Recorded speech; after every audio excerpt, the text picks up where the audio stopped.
50 लाख करोड़ के ऊपर होती है, वो लोग फोर्ब्स की लिस्ट में, ब्लूमबर्ग की लिस्ट में कभी नहीं दिखे जाएंगे। These are the most powerful people. एक बार शायद मैंने पहले कभी कही ही होगी बात, एक बार फोर्ब्स वालों को पूछा गया कि भाई आप इतने रईसों की जब लिस्ट बनाते हैं तो आप दुनिया के पॉलिटिशियंस की क्यों नहीं बनाते? तो उन्होंने यही कहा था कि अगर दुनिया के पॉलिटिशियंस की एक्चुअल वेल्थ हम रिपोर्ट करने लग गए तो कोई बिजनेसमैन इस लिस्ट में आएगा ही नहीं जी। ये हकीकत है। वरना आप सोचो ओलिगार्क्स का जो राज चलता है रशिया में, अगर पुतिन भाई साहब का नेटवर्थ डालने लग गए, रिकॉर्ड करने लगे, तो ये वाली चीज है।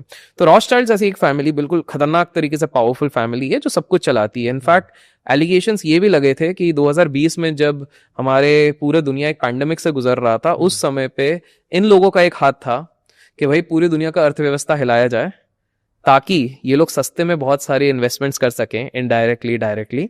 और आज देखिए उसके बाद किस प्रकार से सारी चीजें उभर चुकी हैं। मतलब 2020 से लेके आज तक we can see a stark difference. Bharat की अगर बात करें 2020 से लेके अभी तक 200% का रिटर्न तो केवल इंडेक्स ने दे दिया है जी। सो जस्ट इमेजिन अगर कोई इस चीज को ऑर्केस्ट्रेट कर सकता है, बना सकता है और इस चीज को हिला सकते हैं। It is also being said कि ये फैमिली, अगर आप लिटरली जो हवेलियां हम बोलते हैं, इनके पैलेसेस बोलते हैं, तो इनके पैलेसेस में बड़े बड़े चॉपर्स स्टैक्ड इन हैं। They use yachts for traveling and they try to keep themselves very secret. जो जिन लोगों के पास पैसा है वो दिखाने की कोशिश करते हैं, जिनके पास अंधा पैसा है वो दुनिया को अंधकार में ही रखना चाहते हैं। वो चाहते नहीं है कि लोगों को उनके बारे में पता लगे कहीं से कहीं तक। So Rothschild is one such family. अब स्पेकुलेशन बहुत होती है कि Rothschilds इंडिया को भी बहुत इन्फ्लुएंस कर रहे हैं। करेक्ट। अब इसके अलग अलग तरीके हैं। ऑन पेपर अगर देखा जाए तो 2-3 इन्वेस्टमेंट्स थे जिसमें कि ये स्ट्रैटेजिक एडवाइजर के तौर पे आए। जैसे कोको कोला इंडिया का जब स्ट्रैटेजिक इन्वेस्टमेंट्स हो रहा था तो वहां पर ये एज एन एडवाइजर आए थे, करीब $1.5-2 बिलियन का जो वो था उस पे करा हुआ था। उसके बाद Hyundai का था एक डील था जिसमें कि इन लोगों का कहीं ना कहीं प्रेजेंस दिखा गया था।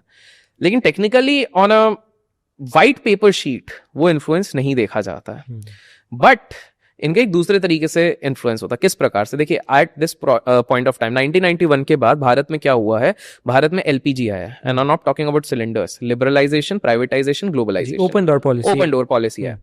जैसे ही ओपन डोर पॉलिसी आया तो वहां पे 2 इकोनॉमिस्ट के मुठभेड़ हो गई थी। उन्होंने ये कहा कि भाई अगर ये दरवाजे खुल गए तो विदेशी आएंगे तो पैसा आएगा और देश ग्रो करेगा। एक तो वो गुट था, और एक गुट था कि यार हमारे हाथ से पावर चली जाएगी। भारत में सबसे बड़ी प्रॉब्लम ये है कि डिसेंट्रलाइजेशन चाहता ही नहीं है कोई, क्योंकि जो सत्ते में, जो पावर में है, वो चाहते हैं कि हमेशा पावर हमारे हाथ में रहे। सो ये जब डिबेट हो रहा था, एक डर यही था कि बाहर के इन्फ्लुएंसेस अब इनडायरेक्टली घुसेंगे। आप खुद देखिए, हिस्ट्री इस चीज की गवाह है। 1990, 91, 92 हर्षद मेहता स्कैम की अगर हम बात करते हैं तो वहां पर भी एक इंटरनेशनल बैंक जो इंडिया में आके बस गई थी, उसके ऊपर सबसे ज्यादा एलिगेशंस लगे। और ऐसा माना जाता है कि उन्होंने सीधे एक धमकी दे दी थी कि देख लो भाई, इतनी अर्थव्यवस्था हमारे कारण हो रही है और